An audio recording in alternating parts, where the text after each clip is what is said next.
కేసీఆర్ ఇంకా భ్రమల్లోనే ఉన్నారన్నారు మంత్రి వాకిటి శ్రీహరి. పార్లమెంట్ ఎన్నికల తర్వాత కూడా ఇలానే భీరాలు పలికారని, మళ్ళీ కనిపించకుండా పోయారని విమర్శించారు. కాంగ్రెస్ ప్రభుత్వం వచ్చింది కాబట్టే పెద్దోడు పేదోడు ఒకే రకమైన అన్నం తినే అవకాశం వచ్చిందన్నారు. మూసీ విషయంలో బీఆర్ఎస్ నాయకులు రాజకీయం చేస్తున్నారంటున్న మంత్రి వాకిటి శ్రీహరితో మా ప్రతినిధి రాకేష్ ఫేస్ టు ఫేస్. అధికారంలోకి అంటూ నిన్న జగిత్యాల సభలో మాజీ సీఎం కేసీఆర్ మాట్లాడారు. ఈ అంశంపైన మనతో మాట్లాడడానికి మంత్రి వాకిటి శ్రీహరి ఉన్నారు. సార్ చెప్పండి, మళ్ళీ అధికారంలోకి వస్తున్నాం, అన్ని వర్గాలు కూడా కాంగ్రెస్ పరిపాలన తీర్పున తీవ్ర అసంతృప్తితో ఉన్నారు, ఎప్పుడు ఎన్నికలు జరిగినా తమదే అధికారం అంటూ కూడా నిన్న కేసీఆర్ వ్యాఖ్యలు చేశారు. ఏం చెప్తారు? మళ్ళీ అధికారంలోకి వస్తామనేటువంటి మాట ఇది ఈరోజు కొత్తగా చెప్పే మాట అయితే కాదు నేను అనుకుంటున్నా. 2023 డిసెంబర్లో అధికారం కోల్పోయిన తర్వాత పార్లమెంట్ ఎలక్షన్స్లో మా సత్తా చాడతామన్న తర్వాత కూడా ప్రజలిచ్చిన తీర్పు వాళ్ళు ఇంకా గుర్తుపెట్టుకోవడం లేదని అనుకుంటున్నా.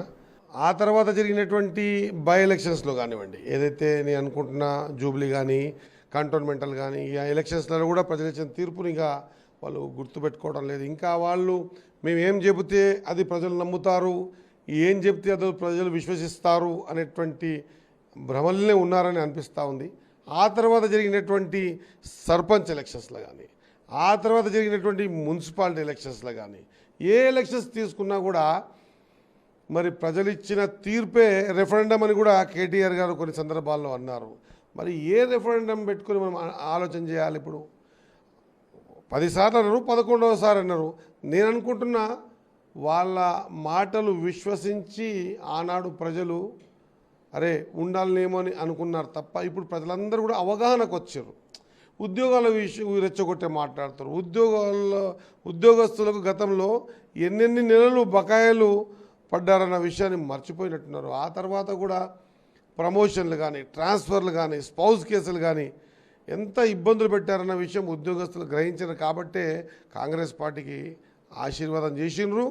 ప్రతి ఎలక్షన్లో కూడా ఆశీర్వాదం చేస్తూనే వస్తున్నారు. వాళ్ళు భ్రమలో ఉన్నారు. మరి నిన్న జీవన్ రెడ్డి గారిని బీఆర్ఎస్లో చేర్చుకొని మేమంతా కలిసిమెలిసి ఉన్నాం, పార్టీలు వేరైనా భావజాలం ఒకటే.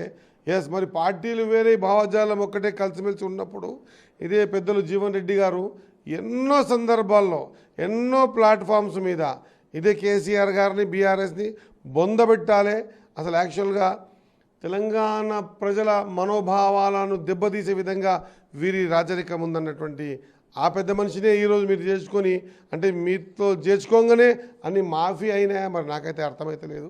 కాంగ్రెస్ పార్టీ ప్రభుత్వం బీద బడుగు బలహీన వర్గాల ప్రభుత్వం ఇది.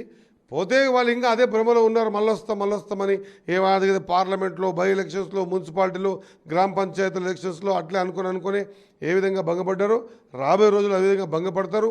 ఇది మొత్తానికి కేసీఆర్ మళ్ళీ అధికారంలోకి రావడం అనేది ఒక భ్రమగా మాత్రమే ఉంది. ఖచ్చితంగా తాము మళ్ళీ అధికారంలోకి వస్తామంటూ చెప్తున్నారు మంత్రి వాకిటి శ్రీహరి. కెమెరా పర్సన్ మహేష్తో రాకేష్ రెడ్డి, సాక్షి న్యూస్, హైదరాబాద్.